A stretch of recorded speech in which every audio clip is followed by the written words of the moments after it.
मसल्ले में तो उस्ताद है, इसलिए तो उनका नाम है कपिल चिक्कल। चिक्कल। तो आपकी मम्मी का नाम सिविल सोसाइटी और डैडी का नाम कपिल चिक्कल। अरे नहीं, डैडी तो फिसल गए। आपको बोला ना, बड़े नेता हैं, और नेता लोग का तो कैरेक्टर ढीला होता है ना, ये तो आपको भी मालूम है। ऐसा क्या? हाँ, डैडी ने मम्मी बदल दी। मम्मी बदल दी? अरे क्या कमी थी आपकी मम्मी में? मेरी मम्मी ऊंचे खानदान की नहीं थी, वो सारी गरीब थी, पुअर फैमिली से आई थी। अच्छा, आखिर कौन से खानदान की थी वो? जनता खानदान से थी। जनता खानदान? आपने इस तरह का नाम तो सुना ही होगा ना, जनता थाली, जनता फूड, जनता फ्लैट, जनता कॉलोनी। जनता मतलब भूख, गरीबी, लाचारी, और नेता बोले तो पैसे वाला, भ्रष्टाचारी। अच्छा, लाचारी और भ्रष्टाचारी के बीच अंडरस्टैंडिंग की कमी थी, शायद इसीलिए दोनों में नहीं पटी। बराबर? हाँ, कहाँ मेरे डैडी नेता और कहाँ मेरी मम्मी जनता, है कोई मेल है? इसलिए डैडी दूसरी मम्मी ले आए। So sad. कहते हैं मेरी पहली मम्मी ने मेरे पैदा होने के पहले बड़े प्यार से मेरा नाम रखा था लोकपाल। लोकपाल? हाँ।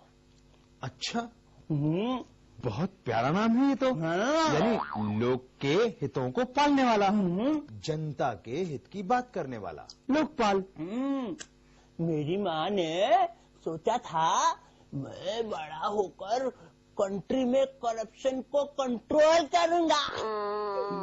डैडी को ये नाम बहुत गरीब गरीब सा लगा। गरीब गरीब सा लगा? उन्होंने बोला इससे मेरे खानदान का नाम पता चल जाएगा।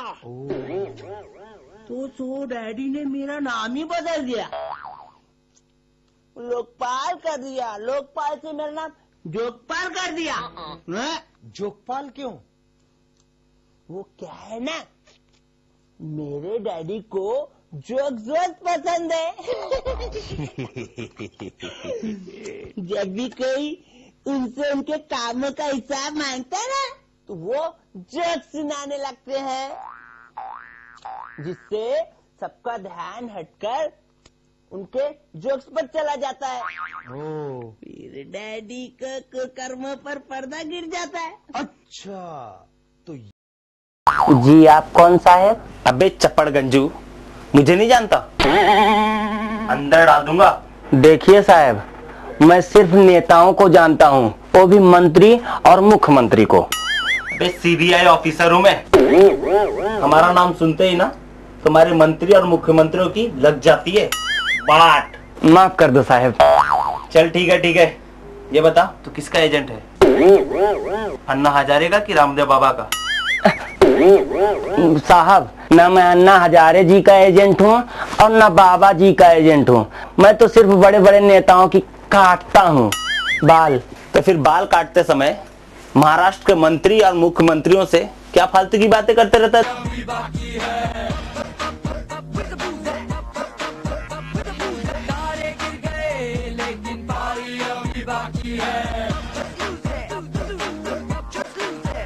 मेरे डैडी है नाराज लेकिन पारी अभी बाकी है। हारी हो गई तो आपसे पारी अभी बाकी है।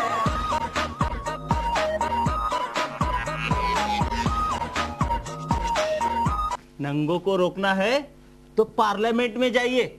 यहाँ पब और बार में तो कोई नंगा होता है वहाँ तो सब नंगे हैं। चल चल। सौदा? कैसा सौदा? हम लोग कॉलेज स्टूडेंट हैं, हमारा कोई सौदा नहीं। गाड़ी में देखो, जबरदस्ती मत करो, नहीं तो हम आपके खिलाफ आंदोलन करेंगे। सर, इसकी बहन गई तो कल थी, लेकिन अभी तक नहीं आई। हम अपनी गलती को सही नहीं ठहरा रहे हैं। हमने गलती की है, हमने नशा किया है, हमने हमारे माँ बाप की उम्मीदों को तोड़ा है सर। आप अच्छा कर रहे हैं सर, आप जहाँ बोलिए हम वहाँ चलने को तैयार हैं। हम अपनी गलती स्वीकार कर रहे हैं, ले चलिए। आप बहुत सही काम कर रहे हैं सर। कमाल करते हो यार, पुलिस वाले को ठोकने का अंजाम पता है क्या है? समझ लेना चाहिए, it's time to move on. मैंने सोचा जाते जाते कुछ अच्छा काम करता जाऊं, मगर तुम लोगों ने मुझे बदलने का मौका नहीं दिया। Very sad. दोस्ती का एक उसूल है, no sorry no thank you. प्यार से दे रहे हैं, वरना थप्पड़ मार के भी दे सकते हैं। उसमें ना मेरा कोई फायदा होगा ना तुम्हारा वक्त। मेरी एक खासियत है कि मैं मारता कम हूं और घसीटता ज्यादा हूं। ये तो बड़ी प्रॉब्लम हो जाएगी। मेरे ख्याल से तुम्हें अपना इरादा बदलना पड़ेगा। जिंदगी में 3 चीज कभी अंडर एस्टिमेट नहीं करना, आई, मी एंड माई सेल्फ।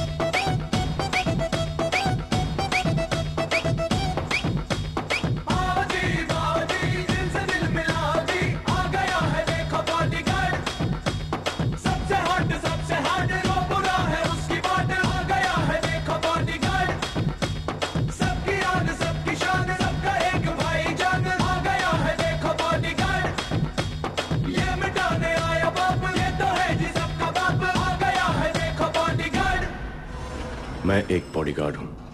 मेरी ड्यूटी के अलावा ना मुझे कुछ दिखाई देता है, ना मुझे कुछ सुनाई देता है। आज ये सुनकर मेरी माँ कितनी खुश होती। एक बार जो मैंने कमिटमेंट कर दी तो फिर मैं अपने आप की भी नहीं सुनता।